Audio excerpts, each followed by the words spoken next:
Hi and welcome along to AFTV for AFTV FANZONE. It's Friday and that is your chance to get involved in the show.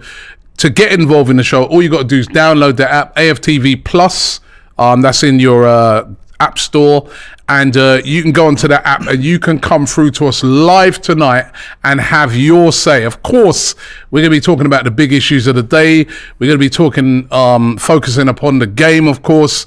Big game coming up tomorrow, 12:30 kickoff, and also discussing all the injury news, etc. And I'm going to be discussing it with my man next to me, Guna Lee. You know what? Your chair must be low down, man, because this is the first time I've ever been. I know. Listen, first time I've ever been taller than you, man. This might be the first show where you might get something right over me as well. So look, it is what it is, man. Look, first time for everything. You can raise up your chair. Listen, no, don't worry, man. Yeah? I let the Don down. I let the Don down have a little bit of height, man. I like being taller than you, man, because you're nobody always taller than me. Listen, man, but yeah, listen, welcome along to the show. Got over it yet the other night? Sort of. It hurts. It does hurt, and I think it's not just been it's not been 1 week, has it? It's been a bad. There's that famous saying, "It was all good just a week ago," and it actually was a lot better a week ago. And now we're in a position where it's not as rosy in the garden. So let's hope tomorrow. I'm sure we're going to chop it up a lot, but let's hope tomorrow is a much better performance as well as result. Yeah, we need it.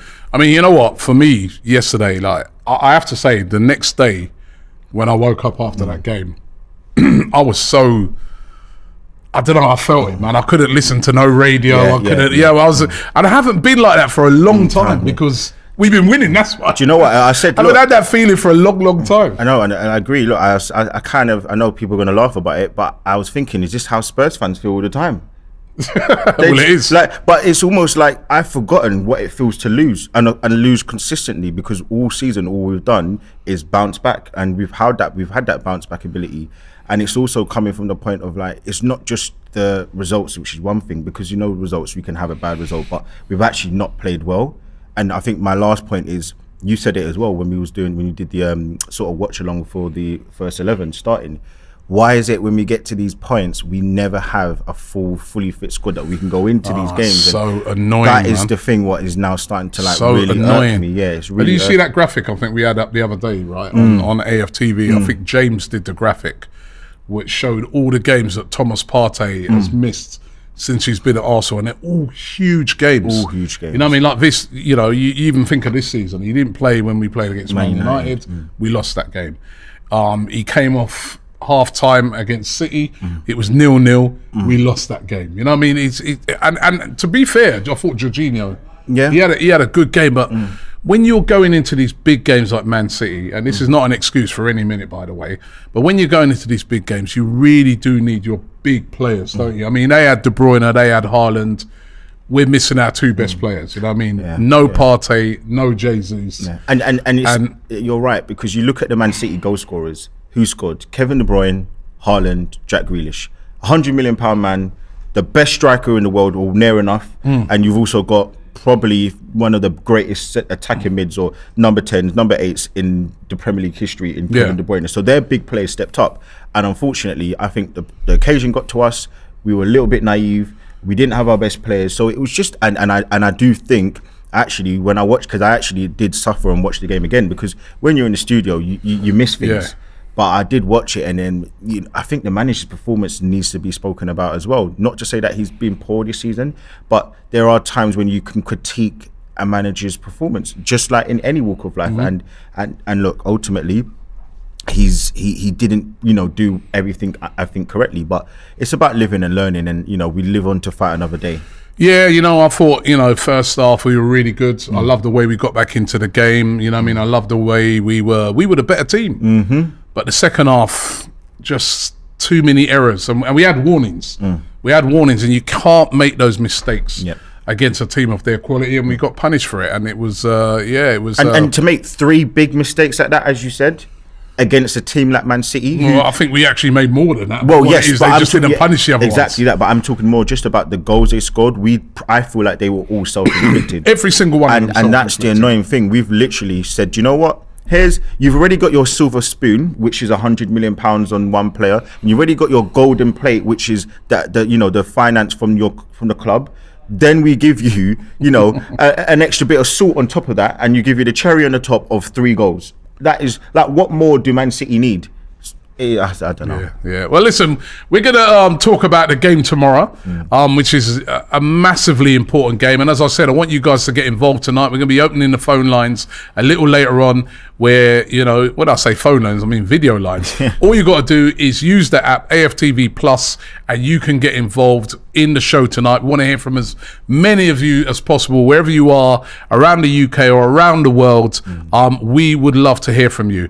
On some news that came out today, remember that fan that kicked Aaron Ramsdale in the back in the North London derby? Thought he was smart, kicked him in the back, tried to run back in the crowd, disguise himself, mix around amongst his mates. It didn't work because he's been caught. Of course, he got caught after that. He's a 35-year-old male who goes by the name of Joseph Watts. He pleaded guilty at Uxbridge Magistrates Court today of assault by beating and going into an area adjacent to the playing area and throwing a missile onto a football playing area.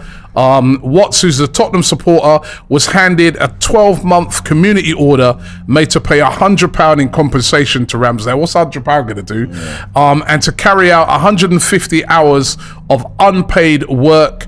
And he's also received a 4-year football banning order, meaning that he cannot attend any games for the next 4 years. And probably Tottenham will probably ban him for life as well. Was that worth it? What an idiot. Listen, I'll be honest with you. Lost his job as well. Lost his job. I think, when you're in the heat of the moment and in the heat of the battle, Spurs obviously were at home. They've lost to their dearest and nearest rivals.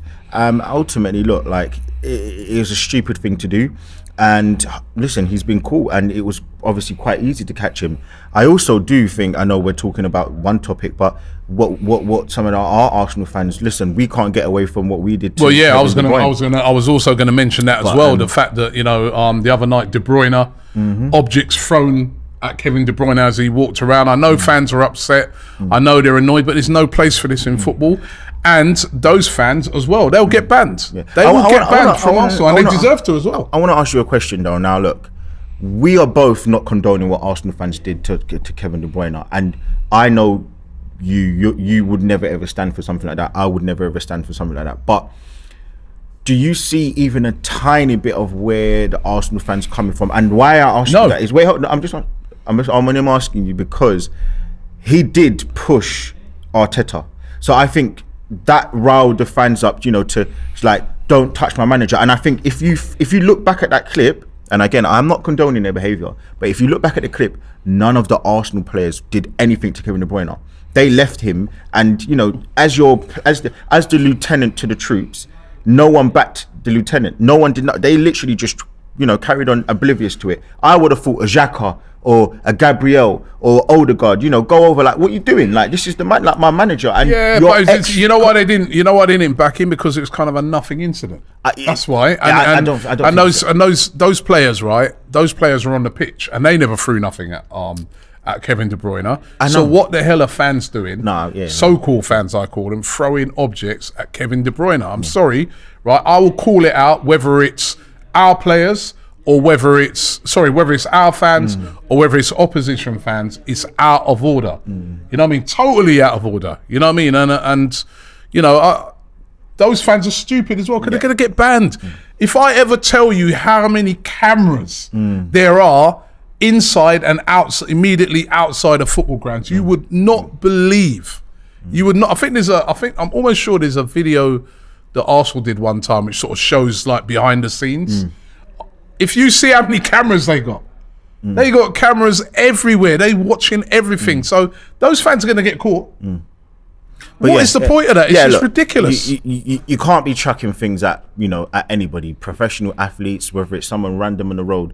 But I also sometimes do think, like, when a man who has divided opinion at times in Arteta has now got everybody singing from the same hymn sheet. He's brought back a familiarity, a love towards this club, and you've got a huge game with a rival player pushing the man who has brought back some real happier times currently. And again, it doesn't mean I'm condoning it. I'm more just saying, like, it does rile the fans up, and maybe he didn't know that, and that's all I'm saying more than anything. But again, I'm not condoning it. I'm not. Sorry, I don't want to hear that at all, because I'm sorry, there is no reason why somebody should be throwing something, onto the pitch or throwing it after him. And the ridiculous thing, as I said, is they're now going to get banned. This is what was the point of that? You're going to get banned. Yeah, stupid. But anyway, you know what I mean? I don't know when some fans are ever going to learn, Well, he's lost his job as well, which is silly, man. He's lost his job. He won't be able to go back to Tottenham. Mind you, they might have done him a favour. Listen, he ain't going to watch Beyonce anytime this year. He ain't going to see Wizkid at the Tottenham Stadium. He can't watch any NFL. Like, he's ruined it for himself. Well, actually, that's a football banning order, but no doubt Tottenham, that's just what the police and the authorities have handed down. But Tottenham will probably take their own action and ban him for life from the ground as well. Yeah. So he's done at Tottenham. Of course, we've got this huge game tomorrow now. I was at Villa Park yesterday. We were doing some content. Make sure you guys check out some of the content that we did at Villa Park. But it's a huge, huge game. As we said in the title, and I love the guys who've done the thumbnails. Brilliant. It is good. It is good. You see Arteta there as Rambo hunting down Pep Guardiola, because the hunted, who was Arsenal, we were the team that were being the hunted, are now the hunters. We're not out of it yet. The way some people were talking about it like the other night is like, we're done. We are on 51 points, the same amount of points as Manchester City. Obviously, they've got a superior goal difference. But we still have that game in hand. But that game in hand only means something if we keep winning. That game tomorrow, and every game from now till the end of the season, are cup finals. And that's that cliche. I mean, I know people like to use, but these are literally cup finals. We have to win that game tomorrow. Yeah. I mean, there's no wiggle room now. There is no wiggle room. And listen, it's not even about like, okay, well, there's one side of it is the points, but the other side is we now need to start putting a little bit more pressure on Man City. We've literally just let them walk back into this title race, and given all the leverage to Man City, even though we've got a game in hand. Look, it's a must-win game. Look, you're right, they're all must-win games, to be honest. But tomorrow, to stop the bleeding, stop the rot, and I think even to show that we can win a game without Partey, possibly if he doesn't play.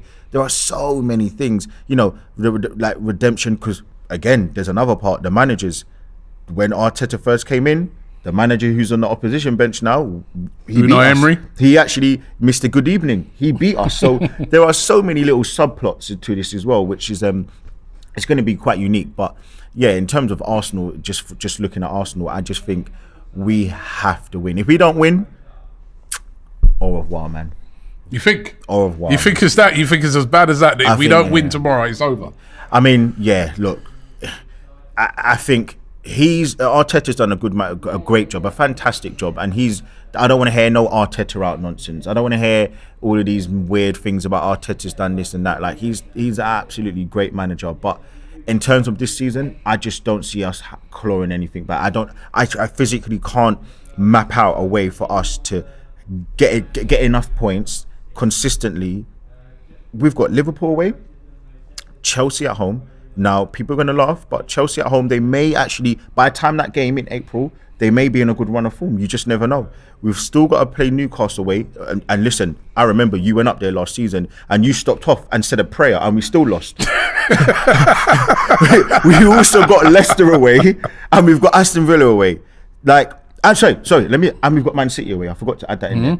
These are some huge games that we've got. So it's not about me, throwing the towel in or... it's more about, look, we have to be honest and be realistic to where we are right now as a. So you sound like you're throwing the towel in. Yeah, no, it's not. It's not about throwing the towel in. It's about being realistic, though, isn't it? No, but hold on. How many games have we lost this season so far? All right, now let me ask you a different. Before I answer that, because if if myself and if me and I don't know, Laurie, let's say, was gonna have an arm wrestle, right? The probability is that I'm gonna win. Doesn't matter. Not to say that Laurie's not strong, but the probability is I'm gonna win. But he can still have an try it with me, but I'm probably gonna win. So he may not want to do it to save face. That is the same thing. It's about having a bit of a realistic idea of what is going on in life. And the realistic thing is, I just don't see us being able to claw back that leverage that we've had. Come on, let's be honest, man. How do you know? How can you? You don't know. You don't know. You don't know what's going to happen. I think there's a lot more twists and turns from now till the end of the season, right? I've seen Man City. All right, let me give you a little bit of context in football. Mm-hmm. About 2 weeks ago, I think it's 2 weeks. 2 weeks ago, everybody was having a go at Pep. Everybody was having a go at City. They're done. They're out of it when they lost to Tottenham. Yeah? Mm-hmm. Within a week after. 2 weeks after. Right? No, within a week after. Okay, so right, they had that defeat, and a week after, they play Aston Villa, and they win. Mm-hmm. And we've slipped up, and all of a sudden they're breathing down our neck again. And then they come and beat us, and now they're top of the table. That is how much it can change. We do not know what will happen between now and the end of the season, not just for us, but also for them as well, right? Manchester City are under a lot of pressure this season to win the Champions League. I think, it's not really been spoken about a lot recently because the Champions League hasn't been back. But now that it's back, and you'll see they're playing next week, the pressure is going to start mounting on Pep Guardiola, where people are saying, right, you won the league multiple times, but what are you doing in this Champions League? Is he going to have to change up his team and stuff like that because of that? We don't know. There's a lot more scenarios to come. Now, I know that they've got much better squad depth than us. I know that they've been there and done it before multiple times, so obviously they're the favourites. But I don't think you can discount Arsenal. Right. Because the same way in 2 weeks things changed up for City is the same way if Arsenal get back on track, 2 weeks can change up for them. Right. So I can't disagree with what you're saying. But when you look at it, right, Man City they've caught up better teams than this Arsenal team. Man City they have about 3 or 4 bona fide world-class players. We don't. So what I'm saying is, you're saying about the fact that they're going to have this sort of pressure because of the Champions League. The little bit of pressure that we've had with Everton, Brentford and Man City, we've not been able to know. No, but hold on, no. Okay, Come on, what are you talking about? Wait, hold on. What are you talking about? The little bit of pressure, and you mentioned 2 games. What about the pressure we had when we went away to Tottenham? Yes, and but we have not won at Tottenham for 9 years. What about the pressure we had when we took on Manchester United? Manchester United came into that game. They were unbeaten for a long period of time, right? Those are pressurised games as well. That's what I'm saying. All right, yes, the Everton thing's really disappointing. The Brentford one, you can say we were, even though we weren't at our best, but we were very, very unlucky because we all know that goal shouldn't have stood, right? And obviously, we lost to Manchester City. That is a hammer blow. They outplayed us. They deserve to win. But there's still a long way to go. And there's still, I feel, twists and turns. The twists and turns will only come into account if we win. We get our job done. There you go. We beat Man City we beat Aston Villa away last season.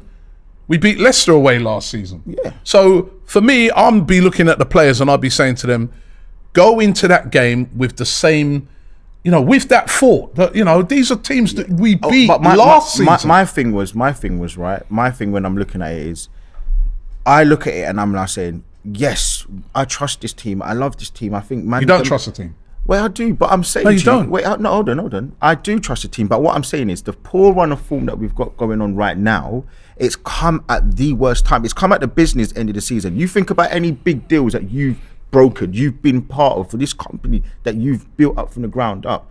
And when you get to the crunch time of that negotiation stage, you don't want to lose out on a little nickel or a certain situation. You always come out on trumps. You always come out in a good position. And Arsenal, in their business part of the season right now, are coming out with their, almost bent over. There's still a long way to go I in the business understand that, part but of the season. the season finishes at the end of May. I understand that, but I'm saying to you, Even if we had beaten City, we still got a long way to go. Yes, but I think where we were a week ago and where we were looking at on Wednesday when we played Man City, everybody had the idea. Look, if we beat Man City, we put a dagger in the heart of those vampires. Yeah, but right now, not only have we lost 3 games in a row in the Premier League, we've also lost to our nearest challenges.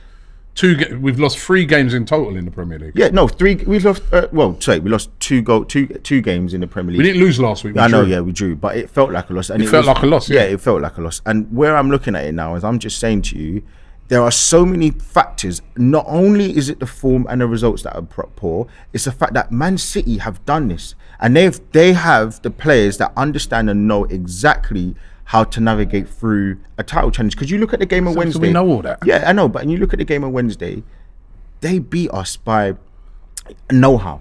They beat us, but it was literally more by know-how, more than quality. I thought that the quality. Do you think now that Man City won't lose any more games from now till the end of the season? They will, but my thing is, I think Arsenal will lose more games. Even as it stands, Man City have lost more games this season than us. It doesn't matter. But I'm just saying, right? So when you with what you're saying, if you are back in the team, I don't think you are. I don't think you are. You're saying I'm back in the team. I am back in the team. You're saying you have faith in the team, but you don't. I do, but you don't. You don't have faith in the team. Why am I not allowed to be realistic? No, fair enough. But then just be realistic and don't say you've got be realistic in your terms and say, boy, you know what? As far as I'm concerned, they're going to crumble. I've seen them crumble last season. I feel they're going to crumble, and then say it like that. Don't say it because I don't think you're being genuine. No, when you say I don't think I think there's a difference between me saying the crumble effect will be. I know the crumble effect is, I think if we finish 3rd, that's a crumble. But I just don't think that we're going to be able to have enough to fully win the league. But let's find out. Yes, of course. You're writing it off already. No, I said I hope we win tomorrow. That's I'm hope. Yes, I'm hoping. I'm saying if I'm Mikel Arteta and I'm in that dressing room, I'm saying, we got to face Aston Villa. We won there last year, right? Let's get back to doing the things that we've been doing all season, right? Which is basically we've been winning, right? Yes, we've had a bit of a setback. It's not easy to win a Premier League. All those people who think that you're just going to go for a whole Premier League, 10 points clear, right till the end, it don't work that way. Yes, it's a title race, we've seen City chase down Liverpool. A better team. Liverpool beat City home and away. Every season. Remember that season? Liverpool beat decent. That season when there was a close run thing. Liverpool beat City home and away and still lost the title. Every season. It's not all on that game. It's you know what I mean. I think, right. Listen, it's a big setback. I get it. I'm worried. I would be lying if I'm saying I'm not worried. But I still, if I'm going to have faith in the team, I've got to have faith in the team. Okay, so do you think we're going to win the league? I still think we can win the league. No. See, look, no. I'm not going to say we're going to win the league. I think this was settled the other day because everyone keeps saying that I'm now saying that I'm throwing the towel in. So why don't you fully back this team? No, because I think you're doing the same thing I do. I think any Arsenal fan right now said that we're definitely going to win the league, right? Would be losing it. Okay, but I still think But if you ask me, can we still win the league? Yes, we definitely can. We can still win the league. Yeah. Right, we're still. If you look at the league table, they've got 51 points. We got 51 points. We've got a game in hand. Right, it ain't over yet. There's a long way to go. I know. There's points to be fought for, and they could slip up, just like how we've slipped up. They could slip up as well. They slipped up the other day when they played Tottenham. Who's to know that they might go to Nottingham Forest tomorrow and they could get a draw or... We don't know. We know what the Premier League's like. So I'm asking you... So we just got to try and do our thing. I know you're the host of the show. I know you're the host of the most. But I'm asking you, do you believe... I don't want you to say we can. I'm asking you, yes or no? Are Arsenal going to win the league? No, but I'll be stupid to answer No, because that's what you did to me. That'd be stupid. I didn't answer the question. Are Arsenal going to win the league from this current position that we are in now, 51 points, and Man City at 51 points? We have a game in hand over Man City why are you not putting that in? So I'm also saying to you, I'm asking you, yes or no? No, not yes, we can. We can. I know we can. I know we can. Even Mikel Arteta, if you ask him, can't definitely say he's going to win the league. No, but what I'm saying is, as a fan, I've still got belief that this team is good enough to win the league. And I believe that some too, things are going to have to go for us. I believe that too. Nah, though. man, the way you're doom and gloom, No, man. of course I don't even want to sit next to you right now. You know what I mean? Doom and gloom. You know what I mean? I want positivity. You know what? You know what I mean? You come in. But you know what? I feel that I've been set up here. I feel It's not a set no, up. man, because you Lift up. Come on, man. Vibes up this. No, listen. I'm nice. I'm Come nice. here, but- sitting all down, lung in the chair, all them things. You know what I mean? Get some. Come on, man. Lift it up, bro. Well, a little vibes up in the place, listen. I'm just trying to say, look, tomorrow it's an important game, and the worry is, as I said to you, most importantly, it's not just the result, it's the performance as well. Some of the performances haven't been great, and we think about some of the silly decisions that some of the players are making, the poor form of some of the players at the wrong time, the managers, some of his decisions. That there are so many sort of factors why I'm now saying, look, it's throwing a lot more doubt on winning the league. Okay, let me do a couple of super chats. Referring back to what we was talking about a little bit earlier about the fan who's been banned for kicking our Rams out, and also some of our fans who are throwing things onto the pitch. Darko says it's not the fans' job to protect players' managers by throwing things at players. Very, very true. Shref with a super chat. Big ups to Shref. He's a big contributor on the show. He says, I'm really upset. League leaders in January. How come we failed to sign or loan any quality players? Injuries always derails us. Look at United's run now. What are you talking about? But Trev, I respect you, but with all due respect, Trossard has been an excellent signing, right? He's come in, he's scored already, he's already made an impact, and I think maybe he should start tomorrow, by the way. But Trossard has been a great signing, and also I think the other night I thought Jorginho did all right. No, he's not Thomas Partey. But I think that was a good signing to sign an experienced player like him, good on the ball. So I think that's a good signing. It's hard because a lot of fans had the comparison between Caicedo. Like you go couldn't get him though. They didn't want to sell. I know we couldn't get him. We've had these loose links to Declan Rice. So when you've gone hard for not that getting player, Declan Rice in January. We're not getting him in January. But what I'm saying, when all of this news starts to permeate and permeate around the football world, and then you end up with, in truth, a second, third choice option in the likes of Jorginho. Yes, he's a satisfactory player, but is he going to take us over the top? Not really. But it doesn't always work out like that, because our second choice was Trossard, and he's doing a lot better at the moment than if we would have bought in Mudryk. So I don't think you can look to that. Young Gunner says, generally believe we still have a lot of opportunities to win the league. However, at the same time, it is realistic to remember that City have a much stronger squad, and it makes them the favourites. And I think that's a very, very true thing to say. Looking at, by the way, Mikel Arteta's press conference today, some of the things he said. He was asked about Thomas Partey's injury, and he said, we have to assess him again today. He has some muscle discomfort, and we have to see how he is. So he's not saying he's not going to play. But then he's not saying he is going to play. It's probably doubtful that he might make the bench. We never know. He was asked for fitness updates on Emil Smith-Rowe and Gabriel Jesus, and he said Emil will be training today, and if he's fine, he'll be in the squad. Gabby is still not there, so there'll be no Jesus, but that's good news that he thinks that we could have Emil Smith-Rowe back, and that is very, very important. I know this one's quite close to your heart. So on whether the Champions League football is a minimum, he answered that by saying the minimum is that today we train exceptionally well. So he didn't really want to answer that. I mean, he knows that the minimum from this current position is top four. If we drop out of the top four, boy, listen, I don't want to talk too much because you see, we can't even think I can't think of that. Like. And you know what? That's where when you say I trust the team, because I have no doubts. You can clip this up. I don't care. Day and night, we are not finishing outside the top four. To be fair, I feel like you can even clip me up. We ain't even finishing outside the top two. Like, okay, regardless, that is not happening. Well, that's good. I'm glad you're positive. We ain't finishing that. As I said, look, I 100% think we can. I'm not too sure how I can see that being mapped out, but I genuinely don't think that Arteta's got any doubts about finishing the top four, and he's not the same guy he was when he first came in. He doesn't make the same silly mistakes as often. The guy, he was asked about facing Unai Emery at his press conference. He said he'll always put up a very difficult test. He's a very good manager, and I have huge respect for what he's done in every club and the success that he's had. And also asked about the quick turnaround, which is something I was moaning about a bit. I'm like, how do you play at Wednesday at 7:30? Then you get the early kickoff. Somebody else, some other team surely could have got the 12:30. You could even have put Arsenal on the 5:30. But he's making no excuses on that. He said, that's what we want to do. The schedule is a bit unusual, but it is what it is. The players are highly motivated for tomorrow's game because we want to perform well and win the game. And sometimes they say you just want to play the next game quickly after you've had a defeat like that.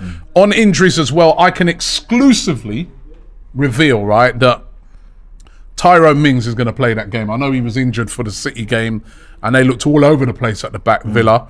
But when we was at Aston Villa yesterday, doing the previews, and make sure you guys check those previews out, Tyrone Mings was actually there doing interviews and everything, and I was told by somebody at Aston Villa that he's fit for the game and they've not really got any injury concerns. So we will be facing a very strong Aston Villa team. I've got a question for you. Trossard or Martinelli? Who would you start in the game tomorrow? Right. So, I mean, obviously in the studio we had a bit of a back and forth. Big up my guy Kwame. My thing is with Martinelli, right? I think that he's suffering a lot from the wing back or the full back behind him. I think that the issue with Zinchenko is that he doesn't take up the right positions to allow Martinelli to flourish currently. And I also think that there's another problem, a bigger problem with Xhaka. I think Xhaka, as amazing as he has been, so far he looks like he's probably in the top 3 or 4 contenders of the season as a Arsenal player of the season. But I do think there's been a big drop off from him. And you know, if you remember a few months ago, Arteta said in a conference, no, it's not a conference, he said it with an interview with Jamie Carragher. He said he wanted Xhaka further forward, and if he didn't do it, then basically I'm showing you the door. Currently, Xhaka's not doing what he was doing in the first half of the season. He's not getting the goals. He's not really getting into the box. How many times, even in a game against Man City, he could have played that simple ball forward for Martinelli? So I just think there's a missing piece with that connectivity with Xhaka, Zinchenko, and Martinelli. So I just don't want people to keep scapegoating Martinelli as the reason why. I would, in this game, start Trossard, but not because I believe that Martinelli's got poor form. I just think that when it comes down to it, it's horses for courses. You look at Man City, they never ever, you think about it, it's so difficult to put Man City players in your fantasy league because Pep, no matter what, he always changes the way that he plays. He always changes players, give them a little bit of a rest there. Certain games, certain players are more fit. And I just think Martinelli, he's not going to have the space to run in behind in a game like tomorrow. So I just think play Trossard. He's got the real good intricate play. He's scored a couple of goals. He looks more confident. I just think he's probably someone that will probably do a lot better in a game like tomorrow. I think Martinelli was suited for the game against Man City, but I don't think that I will drop him for poor form. Everyone's going so far-fetched with this whole he's not playing well. You look at the connectivity, look how many passes he gets in the game. Look at the way that Nketiah holds that centre spot. There's no rotation. There are so many things as to why Martinelli's not being able to flourish and show that he is the guy. And they're not going to give him 180k for him to look like the way he is now. It's not poor form. Ben White looks like it was poor form and looks leggy. Xhaka looks like poor form and leggy. Martinelli is a totally different aspect. Okay, well listen, we were discussing it yesterday when we was up at the game.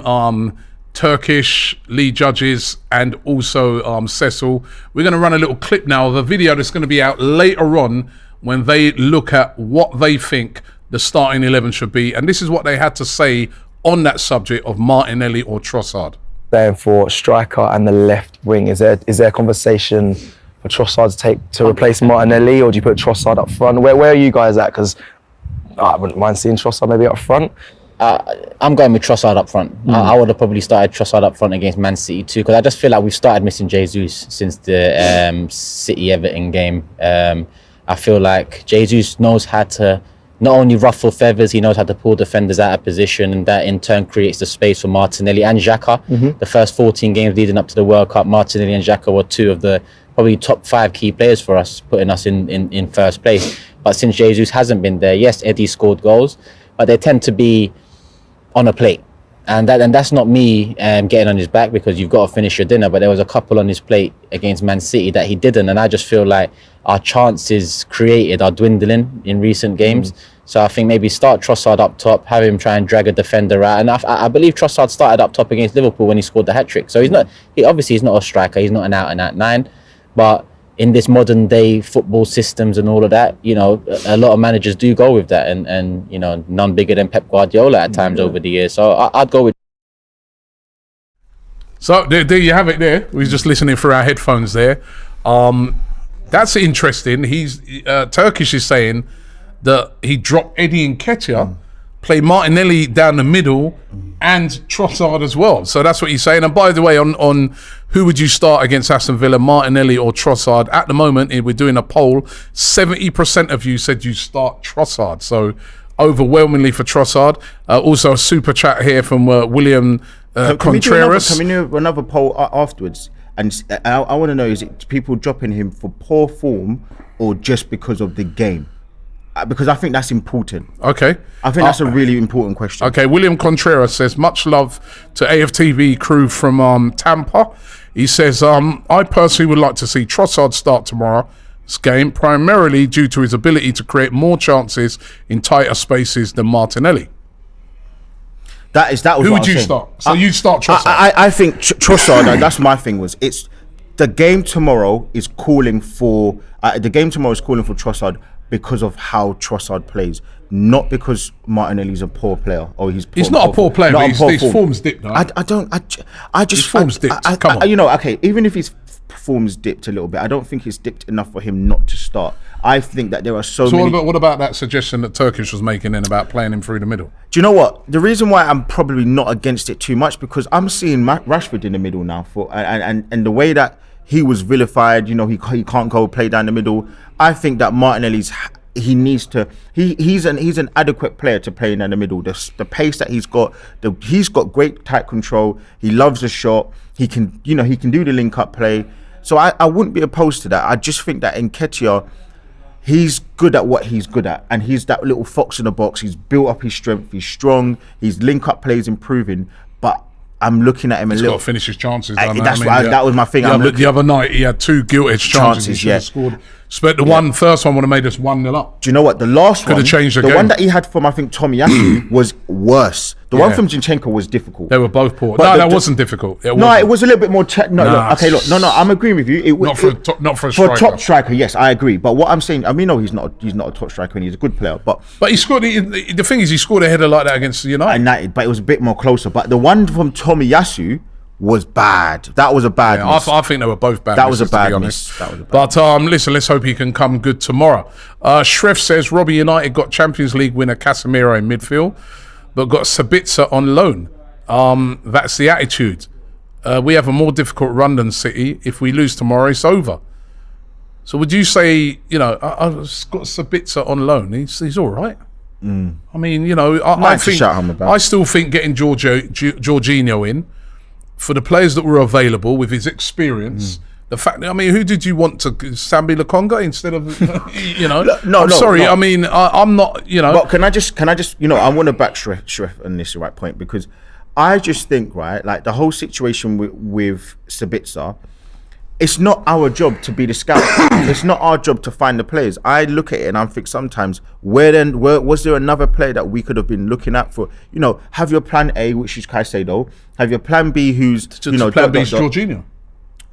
I don't think. You've got to think about players. I don't think. Hold on, you've got to think about players that are available. I mean, Shref's there. He's coming. He's telling me about Man United. They bought in Weghorst. What has he done since he's come in? Come on. I think people pick too many things. The 2 signings that we made here, I think those were good signings for a January transfer window. Yeah. That's my opinion, right? I saw that Jorginho came in the other night. It weren't his fault that we lost that game. No, I didn't think he played badly, right? So, you know, and I am more comfortable with him being in there than Sambi Lokonga. The only pushback I have at this time, maybe Sambi will come good in the future, but now, I think the only pushback is the plan. I don't think he was plan B. I think he's I thought he was actually good. He was adequate on Wednesday. I don't think he was amazing. I don't think he was. But he was not poor. He wasn't poor. I'll tell you what, he played a great pass into Eddie, which again, I think Eddie should have done better with that. We could have been talking about a magnificent assist for him. Orcha Felix Johnson says the problem is not Martinelli. Mikel needs to unlock him. Xhaka needs to rest up. Zinchenko in the midfield. He loves to play there, and we can break the lines better and let Tierney play as a natural left back. Yes. Who was that? That was Orcha Felix Johnson. Big up, my guy. Yes. Listen, we're going to go to the lines in a minute. We've got, of course, our AFTV Fan Zone running today, which, of course, is our new feature that we've got on the show, where all you got to do is go to our app, AFTV Plus. If you haven't already downloaded that, download it right now. Press a couple of buttons and you're through to the virtual green room where you speak to the guys and they can bring you through live to talk to us tonight. So, the guys are going to get some callers up in a second. In the meantime, let me just do a couple more of your comments. Are we doing that second poll as well? You in this second poll. I want to know if people think that Martinelli's not playing well, or if it's just that he plays for the game. Oh no, you do it later. I don't personally think he's playing very well at the moment, if I'll be honest. I think that's but harsh. I do hear what you're saying because I saw the game. I think it was the game against Brentford. He didn't get no service. No service. I felt sorry for him in that game. But I then still want to see him do more. You see, I mean, come and demand it. Come and get involved a bit more. The other night, we seemed to be playing him in a bit of a strange position as well because it always seemed to be inside. Yes, but all the time. That was another bit of, the space was out wide, but I don't know. Look. Yeah. All right, we're waiting on a call. We got a caller coming up yet? Let me put the headphones on. No one's there yet. Oh, they're not there. They deserted us tonight, have they?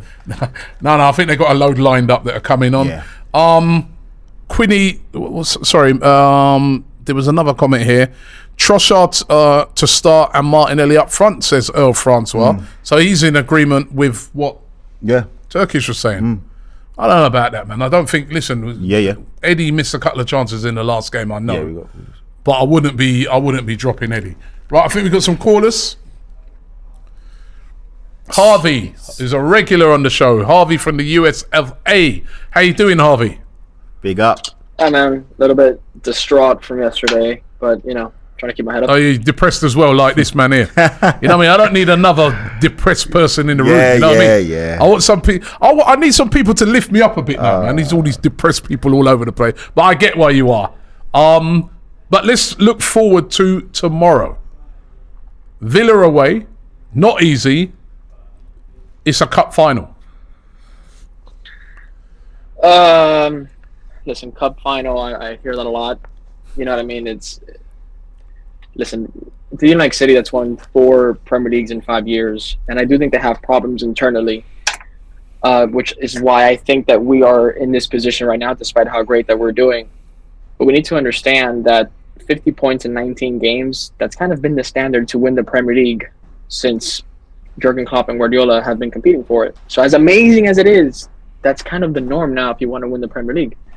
And as someone who's played sports in national tournaments over here in the US, the amount of times that my team would lose to some scrubs because we're just taking it casual, and then when we finally have to face the big teams, we go up that level and then we kick their ass. That's what happens with City. Those first 19 games, they're taking it casual, they'll drop a couple points, but all of a sudden, big game, the gear goes up, the level of experience and talent shows, and you get exposed. And now, in the crunch time of the season, as you've seen throughout City, now's when they start getting points after points after points after points. And we have dropped 6 crucial points. Brentford at home, Everton away, and that's assuming we get a draw there, because that's a bogey ground for us. And now City at home.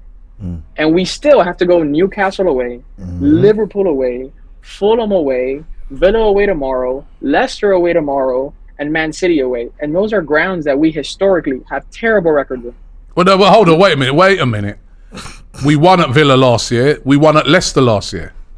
But last year, when Ramsdale went on a ramble, we won. Saved every single thing. We won at Villa last year. We won at Leicester last year. Why should we be scared of going to those places? Why do we not say to ourselves, right, guys, we need to get back to what we were doing earlier on in the season and just get our game back on? Because I do agree with him though. I feel like because you lot are scared. No, but what I'm saying is No, it's not. I don't think it's about being scared. I just think that when you look at it, we haven't travelled well for the last couple of seasons. Last season was a really. No, good we've been season. travelling well this season. Yeah, this season we have this season, but we're now in a position where if things there's a downturn in our form, and that downturn has really coincided with the fact that Man City are also playing well. So, are we going to be able to handle the pressure continuously, week in and week out? We're going to find out. Listen, when you're in a title race, this is what it's about: handling the pressure. And can we rely on our players to stay fit? Can we rely on Partey to stay fit? He's struggling right now to do it. Can he stay fit? And I agree. Can Jesus? This is what we're going to find out. But I don't think we should write off the team yet. No, listen, no it's one not is about writing it off. Yeah, no one No, is. you both sound like Listen, you're writing it off. Like, No, look, Robbie, I think you are confusing probability with possibility. mm-hmm. Okay? For example, is God real? The Yes. possibilities are yes or no. So that's 50-50. Probabilities Not for me, are different things. It's For me, I 100%. believe in God. I believe in God as well, but it's a perfect example of confusing possibility with probability. Can Arsenal win the league? Yes, it's very, very possible. Probability, when I look at it like this. Opportunities. When City dropped points against Brentford, we then went and got the 3 points. We took advantage of that opportunity. In that case, we've been doing well. But when we could have gone into this fixture, still lose this game, be 6 points clear with a game in hand, or win it and be 9 points clear with a game in hand, I look at that opportunity and I see it as that's a crucial turning point. Yeah, we know A that. 9-point swing, Robbie, a We know- 9-point swing. We know that, but against just a to say, team. listen, it can swing back. It could swing back tomorrow. Do you know that? Let me just say. This is football. But do you believe this that's is the gonna happen? madness? Hold on, this is the madness of football, right? We could go and beat Villa tomorrow. They could slip up and lose to Nottingham Forest. I know it's unlikely they'll lose do you to believe Forest. that's gonna But happen? hold on, they could lose to Forest, right? Then we go and win the next game and our game in hand, all right? And all of a sudden, right, we're 6 points in front of them. But okay, look, we're Just both- like that, just like a couple of weeks ago when they lost to Tottenham and people were writing them off. I personally weren't writing them off because I'm like, you could not write off anybody this early in the season. So I still think there's a long way to go. I know we're asking you. Do you believe tomorrow that Man City are going to drop points and we're going to win? I believe we'll win, and I believe they'll win. Okay, so the probability is that that's not going to happen tomorrow, but there's a possibility, as he said. Yeah, but you can say that for You know what? every bloody You know what? season. Listen, Robbie, Listen, you're right. the facts of the matter is, right, they are the favourites. At the moment, even before, even if we would have, I think even if we'd have won that game the other night, you still put Man City because they've been there, done it. They've won it 4 times out of the last 5 years. They are the favourites. After the other night, they are the hot favourites with the majority of the people, and I understand that and I get that, but it's not over yet. And that's, as I said, you see the thumbnail at the start of the show, right? The hunted have now become the hunters. I never know. That might even suit us a bit more. Listen, you're right, and the reality is that with a game in hand, City can win all their games. If we win all our games, we win the league. It's still in our hands. Okay, I'm not saying it's over.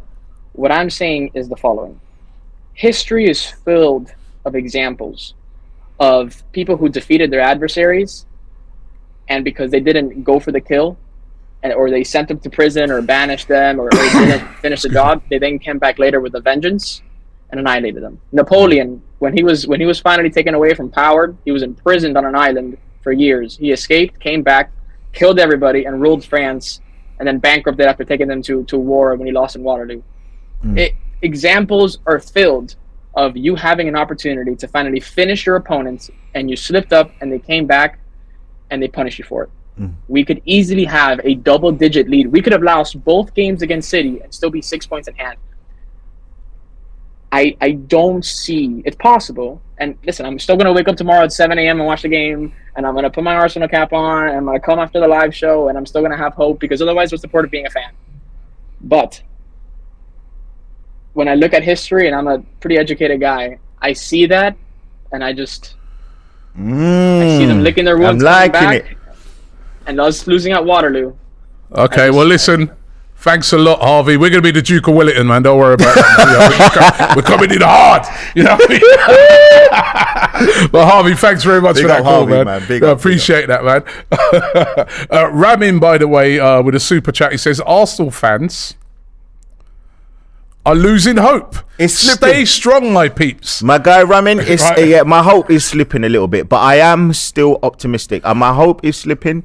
I am still optimistic. I still believe in the team. I still believe in the manager. I still back the manager. I still think that we can win it. We've got Jesus coming back. We've got Partey coming back. We've got ESR coming back. You know, Fabio Vieira's hopefully going to get more game time. But I do think currently, yes, as we all agreed, Man City are the favourite. Man City are the favourite, but yeah, ultimately I have lost a bit of hope of us actually, you know, getting over the line and winning it because of the form more so than the results. All right, Alhambra with a super chat. He says, not an Arsenal fan, but honestly, if you don't spend well in the summer and build on the title bid, I think Arteta is at risk of being poached. Right, we got Michael from Boston. Yeah. How Hey, you guys. doing, Michael, man? Now, I know Michael's going to come and is going to bring a bit of positivity I know. I to the need to- thing, not this Napoleon talk and all that, right? I want some positivity, Michael, right? Because I know you're a positive guy. Okay, can you guys hear me okay? I can hear you fine. Okay, in the first place, I like that idea of dropping Eddie, putting Martinelli at number 9, Trossard on the left wing. I like KT coming in at left back and put Zinchenko where Xhaka would be. That makes perfect sense. Second point, please stop asking the question, can we win the league? That is a question that reflects passivity and entitlement. We're like little boys hoping that the Christmas present that's under the tree turns out to be what we want. That is not the question that Arteta asks his team at halftime. Whether we're ahead or drawn or behind, he does not ask, gee, do you think we can win this game? He talks about what needs to be done to maximize our performance, and that's what we should be doing as fans. You know what? I firstly was gonna say I want to apologize to you. You know why? Because last week you came on and I was with Laurie and you spoke about making some changes, and I was a little bit more, let's keep the same team. I didn't want to make as many changes as you suggested, but I have to give you an apology because I think you were right last week with that Brentford game. I think we should have made a few more changes. But yeah, I've been told off by you, so I'm going to sit here and continue to be told off by you. Oh, well, just give Arteta my number. I'll give him some advice. Listen, Okay, but here's the real advice I want to give you guys. So wilt thou take thy correction mildly, kiss the rod, and fawn with base humility? Nay, the dying lion thrusts forth his paw and wounds the earth. If thou shouldst die, die fighting in thy pride and thy rage. Come on, you Gunners. Yeah, come on, man. That's what I'm talking about, man. Yes. I'm pumped after that, man. Yes. See that? Listen.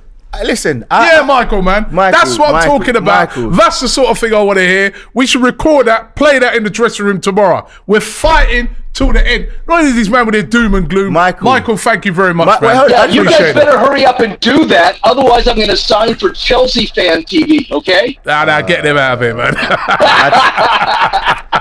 Love you guys. Take care, man. Good luck Take tomorrow. care. I'll talk to you then. I love Bye. that from Michael. You know man. what? I mean, big up to Michael, big man. up to Yeah. Michael. I just want to know, like, does nobody see my point of view that the optimism does go down a little bit with what we're seeing currently from the Of course, team. we're off form yeah, so why at the am I- moment. If you'd have went to a Man City fan a couple of weeks ago, he would have been saying the similar sort of things. Yes. We've got to stay with this, man. If we're But we're not the- we're I not- understand it. Listen, the other night, man, trust me, after the game, doing the interviews, it was so hard for me, man. I just felt so low because, I was just like, I didn't think we gave a good enough account of ourselves in that second half. I was so disappointed because I'm like, we're a better team than this. We've showed it all season, and why are we now making all these mistakes? Is it starting to get to us? Are we starting to, buckle under the pressure a bit? But now the team is gone now.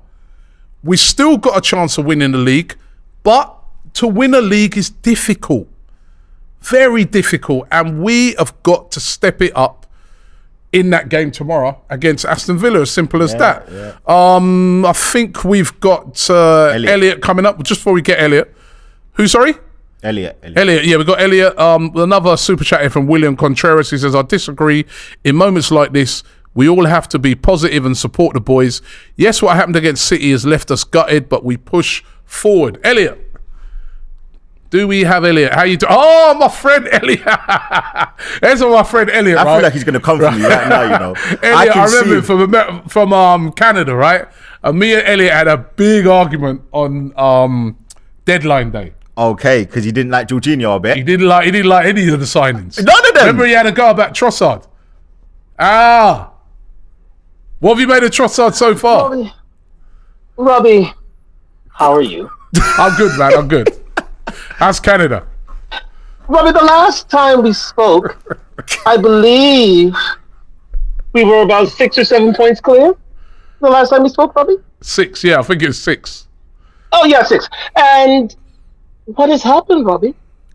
It seems Arteta, the all-seeing, knowing one, has been shown to have no clothes. Jorginho is a surprise. I'll say that. But he's done all right. It seems that, hold on, wait. Let me just stop you going on this, right? The 2 signings that you moaned about, yeah. Jorginho, he's done okay since he's coming. This is still too early to tell on both of them, but so far they've done okay. Trossard has been very, very good since he's come in. Remember that? Yes, remember how much you moaned about those 2 signings? I was moaning about Jorginho, in fact. I wasn't moaning about Trossard. Trossard was... Okay. I give him credit for Trossard, but Jorginho was the one. Jorginho for now. Listen, I think in the summer, as I said to you at that time, in the summer we're going to go... I still think we'll go probably Declan Rice or Caicedo again. But for now, for what we... And that is the importance when you see it the other night. For now... We need an experienced guy who can go in there and hit the ground running, which is what Jorginho did the other night. He's not Thomas Partey. And there's nobody out there right now that is available that we could have got. It is Thomas Partey. But at least with Jorginho, we know that a guy's coming in there of some experience. He doesn't have to get used to the Premier League or nothing like that. He's been there, done it. And you saw that the other night. You know what, Elliot? It pains me to say, but I do agree with Robbie. And I think, you know what? I think... Listen, I mean, I don't know what you said, so I don't actually have the whole backstory on it, but I can understand maybe your annoyance or your worry about Jorginho coming in, but I just think we're in win now mode. So we had to get somebody in that has won and can come in and deputize to the level that was better than what we had with El Nene and the likes of Lokonga. So what Robbie said, I have to say I do agree, and I'm telling you, my brother, it pains me to say that, but I do agree with him because I just think that Jorginho was a good person to come in and do a job. Because remember, he's not a starting player. He's not fighting for Partey's position. He's coming in to deputize, and I think that was also something that I think we had to remember. So again, I don't know exactly what you said, but I'm only inferring from the conversation that you two are having that you're probably a little bit more, you weren't happy with the quality, or you weren't happy with him because he's come from Chelsea, etc., etc. But when you look at him, when you look at what the Euros, when England played Italy, that was a big game for us over here, and they won, and he was part of that in F3, and we play F3. So it was almost such a simple, easy, valuable player to bring in. So listen, man, it pains me, brother Elliot. Look at me closely. It pains me, but I have to agree with you. I've got a question for Elliot though. Elliot, tomorrow, what would your starting 11 be for the game? Would you make any changes? I mean, let's run through it. Yeah. So in goal, Ramsdale. Yeah. Ramsdale, yes. Although shouts to Turner, I think he deserves a chance sooner rather than later. Okay, right back. Right back. I will give it to. I'll have to give it to White. As much as Tomiyasu, that was an unforgivable mistake. It has to be. So you go in Saliba, Gabriel, I presume. Yes, Saliba, Gabriel. Yes. Left back. Who you put in at left back? That's a change. I will bring in Tierney. Tierney. Okay. Your midfield. Holding midfield. Midfield. If Partey's not fit, I mean, I guess. I would bring in Jorginho, Okay. but I would have a run beside him. Yeah, and then your other two in midfields? I would have Zinchenko and Odegaard in the middle. Okay, all right, interesting. And up front, three up front. I would have Saka. I would bring in Martinelli, and I'd bring in Trossard. Oh, so you'll go with Turkish, what Turkey said then, having Martinelli down the middle. Or is it Trossard down the middle? You going Trossard down the middle? Martinelli down the middle, not Martinelli down the middle, Trossard on the wing. Okay. It's time for a change. I wanted to ask you, Elliot, do you think that we've seen such an improvement in the likes of Eddie Nketiah with his hold-up play and, his strength and, what he's been able to bring to the team? Martinelli doesn't seem to, from what we've seen, I'm not saying he doesn't, but from what we've seen, he doesn't have that strength. He hasn't got the link-up play that Nketiah. So do you think that he'll be able to be, deputized and bring something different to the team? Because currently, with the way we play, we need someone to hold that ball up and bring it up, bring the wingers into play and bring the the attacking eights into play. So do you think that we'll be able to transition properly, counter properly with Martinelli down the middle? Because that's my worry. My worry is Martinelli going to be able to have all the different attributes that Nketiah is bringing to the team? Well, here's the thing. It's all about interchangeability with all the three starting attacking players. Trossard, Martinelli, and Saka can switch. And we have to show them different looks. I think we're being too predictable in attack. And if, I think Martinelli can easily switch with Trossard. And I believe Trossard can easily switch with Saka. And so it shows a varied attack that if one is keyed on, then we can move them around. We can shift them about. We have to show people different looks because quite simply we're becoming too predictable, too easy to defend, and at the end of the day, it's costing us points. Left, right, center. It's time for change now. It's time to look in different directions because at the end of the day, the tried and true isn't working for us at the moment. All right. Well, Elliot, thank you very much for your call, man. Appreciate you coming on. And let's hope we're talking about a win. Big up to Elliot for that. You know what? The interesting thing for me, I mean, everyone's talking about up front. I think the biggest problem at Arsenal recently has been at the back. We're making too many sloppy errors. And what I've noticed is you've got a lot of teams now that they're coming and they're coming with a very direct style. I mean, you look at the other night. I mean, when have you ever seen Man City play so direct? I mean, I think they only had 36% possession, which is the lowest Pep Guardiola's ever had since he's taken over at Man City in the Premier League. And I think my biggest worry tomorrow is how we deal with Ollie Watkins. He's another target man player, just like, Haaland was, just like the week before Ivan Toney was, and the week before that Calvert-Lewin was.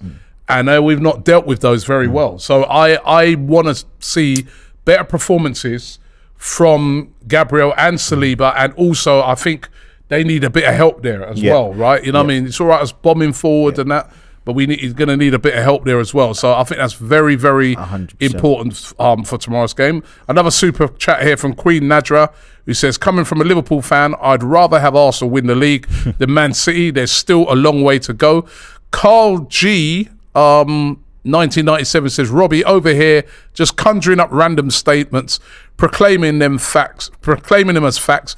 Liverpool beat City home and away. Maybe I got it the wrong way around, but Liverpool beat City home and away, but City still won the league. That was the point I was trying to make, that we shouldn't, just because City are beating us, assume that they're going to win the league, although I get it, they're favourites. And Abdullah says, no sense in harshly benching Eddie after just one bad game. Don't panic. Martinelli starts, maybe Tierney as well. I'd like to see both J20 and TP in. I agree with that. I wouldn't drop Eddie Nketiah. Nah, neither. But I do think I'd bring in Trossard for Martinelli. And, Martinelli's a brilliant impact player as well. Remember that. He can come in with his pace and power later on. You always got to remember as well, I think Arteta's trying to build a team. He's trying to build a team where you've got starters and finishers. And currently, our starters are the one, the 11 that play every single week, and you bring a Trossard in if he needs to finish the game. You bring a Holding on if he needs to finish the game. You also bring a Trossard on. I don't know if Arteta also trusts, it takes a long time for Arteta to trust his players. So, listen. I'd like to see Trossard start. I think he's earned a start in his last few performances. We've got a caller, Mojo. Mojo, how you doing, Mo? Not too bad, Robbie. Yourself? Yeah, I'm good, man. I'm a little bit nervous for this game tomorrow. I was up at Villa Park yesterday, and standing in that stadium, looking around, I'm like, we got to win this, man. These are cup finals, Mojo. I agree 100%. I think going in the positive angle rather than the negative angle, I'll just put that out there. I think it's a good thing that we're disappointed. I think it's a good place to be, because 4 years ago we would have been disappointed and we would have lost again and again and again and again, and we'd be moaning about people going out, Arteta out, players out. We're in a good position. We should be sulking. We should be sulking that we're not winning, because that's what we deserve to be, winning. That's what we need to do. And I agree with Turkish, by the way. It's got to be Martinelli in the middle. There's just no option any other way, because we need that diversity. We need some directions, direct. But what do you make of the point that, I think that's a good point you're making, Gunnar Lee, when you say the hold-up play. The link-up play. Yeah. The link-up play as well. If you listen, right, I've said it over and over again. If you look at Nketiah's play, you look at his play against Tottenham, there were pieces of world-class play. Now, if that was Didier Drogba, if that was Harry Kane, if that was Haaland, people were saying he would be world-class. They would have scored. They would have scored. They would have scored, which is harsh, fine. But also, you think about his play, though, his overall play. Sometimes you don't.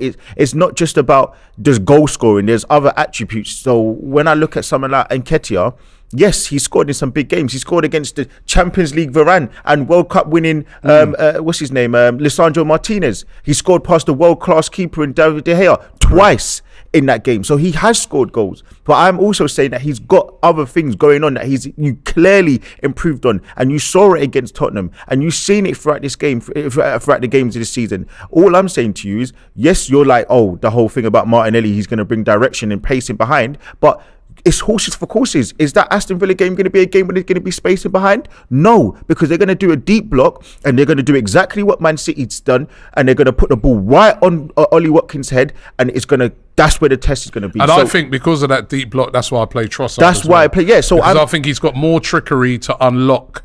I think when you get that little bit of space to run in behind, it's Martinelli all day long with his pace. And but it's I not think to say you need a little bit of trickery. I would like to. I don't know.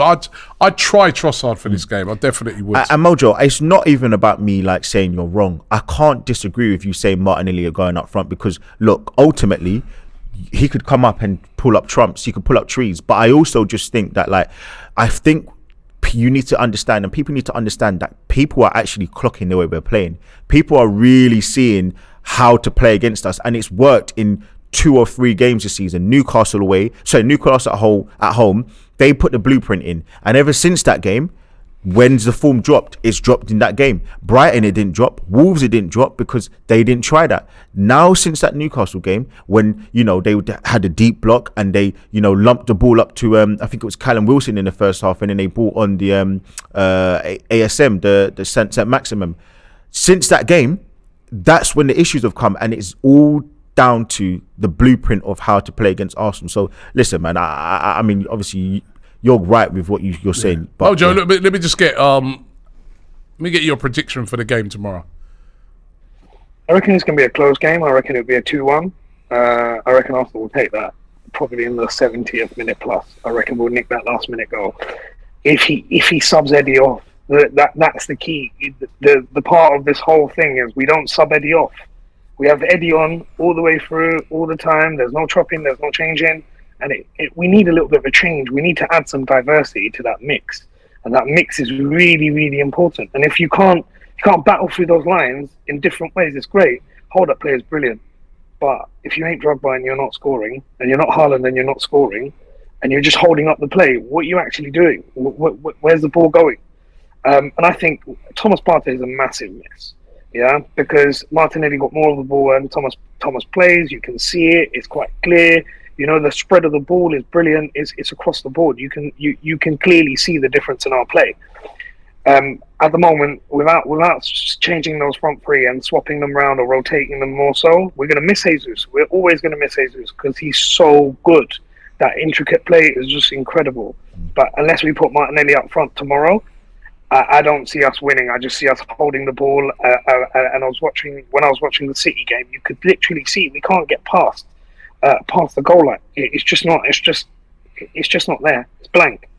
Okay, well, let's hope we are more positive than that. Thank you very much, Mojo, for your call. I really, really appreciate that. We're going to take a few more before we got one more. We got one more caller.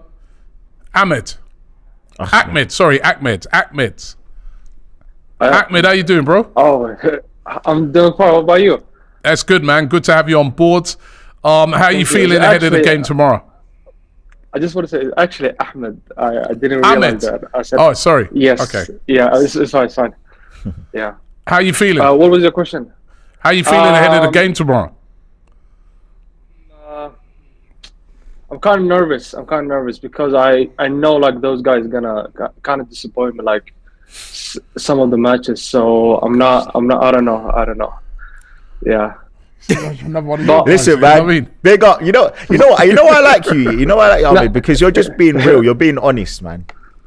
Yeah. Thank you. No, but just like to be fair, I think we are overreacting. Like the last match, I think there is still like some. I think there's a long way to go. I think definitely there is a long way to go. So like the problem is that we lost like 3-1. That wasn't good.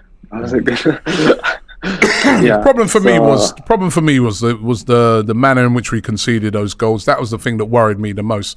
Yes. In the first half, I thought even though we gave away the first goal, but I thought we played brilliantly in that first half. I was like saying to myself, second half is on. You know what I mean? There's nothing to separate the two teams. But then in the second half, I was very, very disappointed by our display. I was also listen, we've definitely hit a patch where the form has dipped. Yes. Against Brentford, we found it difficult. They're a very, very good side. But I thought to myself, the way we sort of came through those patchy moments and then got the goal, I was like, this is encouraging, because when you've got and this is what I'm trying to say to people, that when you're going for a title, and I've been there and seen Arsenal win titles before, it's not plain sailing. It's not rosy all the way through. You get these setbacks. You get these moments that when you win a title, you look back on the season and you go, yeah, remember that game when we played against Brentford and blah, blah, blah. You know what I mean? But this is where the character of the team now needs to come out. This is where Arteta's going to have to earn his bucks. This is where the leaders in the team, your Granit Xhakas, those sort of players, they have to lift up these players now and say, hey, we've had a setback, but look where we are. We haven't dropped down to fourth or whatever in the league. Yes. We've got the same points as City, and we've got this game in hand. What we've got to do is treat things game by game. Let's go out there, win our next game, and put a little bit of pressure on City. Put a little bit of pressure, because it will be. If we go out tomorrow morning and win that game, it's pressure on City. I'm not saying they can't handle it, because they've done it, but they're used to it. But let's apply it. Yes. I think because the problem is, I think because we didn't win it for a long time, and I'm here because of January. So that's the reason that I'm supporting Arsenal today. But I think we didn't win it for a long time, and every time like a team gets closer to us, I think we get like very nervous. I don't think that if we're gonna win the league, I don't think it's gonna be like by 10 points or something like that. I don't think so. In the recent 5 years, it didn't happen. So I think it's gonna be a very, very close. So I don't think we should like overreact. And also like I do not agree on playing Martinelli in the middle. It doesn't make sense. I'm sorry. You know what I wanted to ask you, Ahmed? The game you played on Wednesday against Man City, it was 1-1 at half time. Would you have taken that 1-1? No. Yeah. Because, obviously, think about how the first half went. We were playing quite well. We had some real clear-cut opportunities. We had one from Eddie. Well, we had two from Eddie, I believe. We also had, a half chance from Eddie. We also had the chance from Xhaka that he skied it. Do you remember the Tomiyasu where he skied it over the bar as well? So we were playing quite well. So I mean, it was a debate in the studio. That's why I asked, because I said no. Because you know, ultimately I thought we were on top, and obviously Robbie would agree as well, because I think he was in the stadium. I'm sure the people in the stadium, they thought the same thing. But I wanted to get your thoughts on that, because ultimately, you know, a loss now just feels horrible. But would you have taken it at the time? Would you have taken that draw at the time? No, because I really believe that we're gonna win this game. I really did, because even though like Man City is a very good team, I also believed in this team, because in this whole year, like, they did really good. Like, I'm not. I think we're gonna get top 4, you know. But the point is, I don't want top 4. Like, right now, I want to win the league. And I said that, I think, after the match against Crystal Palace, that was the first match. I wrote on my Instagram that we're gonna win the league. I was joking, and now I'm not joking. I'm not joking. You still think we can? So you still believe? Yeah. I think we could just like me. win the Don't league. worry. Yeah, I'm not. Look, I'm not gonna say that we're gonna win the league, because yeah. All right. Well, listen, Ahmed, thank you very much, man. Thanks for coming on. Thank you so much. Thank you. Yeah, thank brilliant. You for having me. No worries, man. Thanks for coming on, man, Yeah. and thanks to all the callers that have come on today. You know, what I mean, I love that feature that we got, FanZone. Don't forget to get involved in FanZone. All you got to do is download our app, AFTV Plus, and trust me, it's so simple and easy to use. Just press a couple of buttons and you're through to us. That's it. Wherever you are in the world. And we're going to be speaking to fans after the game tomorrow at Villa Park. And also we're going to be speaking to wherever you are around the world. You can come on in the full-time show and speak to us after the game tomorrow. I didn't get your prediction for the game tomorrow. You know, I'm sure you're going to ask me tomorrow anyway, but 1-0. I'm doing a watch along with yourself as well. So yeah, I'm going to say 1-0 to Arsenal. I think that it's going to be. I'll take that, man. It's going to be absolutely nervy, very nervy. I don't see us having the Harlem Globetrotters football that we've been having for the last couple of months, but I do think that we're going to get over the line. I think more so because we have to, rather than anything else. Like, we have to win, and listen, the players have to respond. You know, we've given them chances. The Brentford result was one. Now we've moved to the Everton result was one. We gave them a blight. Like, that's a blip. The Brentford result, I know, look, we drew. That's another time, and we should have lost that game. In truth, we didn't play well, and then we come to obviously the last game against Man City. So yeah, what are you saying? I'm going 2-1 to Arsenal. I also think it's going to be a nervy occasion, but I think we'll get over the line. We won 1-0 last year, if I remember rightly. Yeah. Let me run through just before we go here some of the comments. There'd be so many of them been sent in. We appreciate every single one. Ambrose West says, I think the game tomorrow is more than one player. More than one player change is needed. The mental fatigue is evident. The team's creativity is diminishing when attacking. So he would make a few changes. Ratko says start Reece Nelson on Saturday. Why? What, instead of No, not Saka. Saka? No chance. Ramzig says, Robbie, we had games in hand last year, and remember how we crumbled. We seemed not to be able to rise to the occasion. I get that. You are right. We did have games in hand, and we did throw it away. Hopefully, we've learnt from that. Chris says, City are more afraid of Liverpool than they are of Arsenal. They won't feel the pressure. If we go out there tomorrow and we win, it's pressure. I do understand. It's pressure. Of course, you know what I mean? Liverpool were chasing them down for years. So I get that, and I understand that, and I'm not taking that like a disrespect. But pressure is pressure, right? If you know, it's like as football fans, you know what I mean? If say we won on tomorrow. No, say we won against City. Okay, yes, yeah. And then we went and lost against Villa. All of us would be like, see, what's the point of even beating them in that game, and we can't even... and it's still... So it's pressure. It's the same pressure. I think Man City's next game is Nottingham Forest, and then they obviously have... They have Bournemouth as well, so they've got... Yeah, they've got some very winnable games. So that's what I think probably also makes it quite annoying, the fact that we've got obviously... We got Aston Villa away, Leicester away, but then we've got Bournemouth, we've got Everton. I think we've got Fulham as well in that run as well.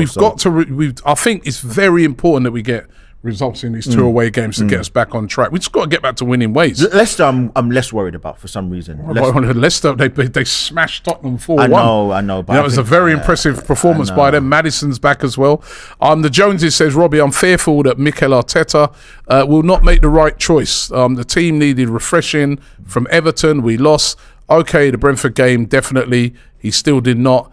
I think Aston Villa will, so maybe he's saying they'll make the change. A lot of people saying drop Nketiah, though. A lot of people are saying drop Nketiah. I'm shocked. They are. I feel Eddie Nketiah is the easy one to say. Yeah, I'm shocked. That's why.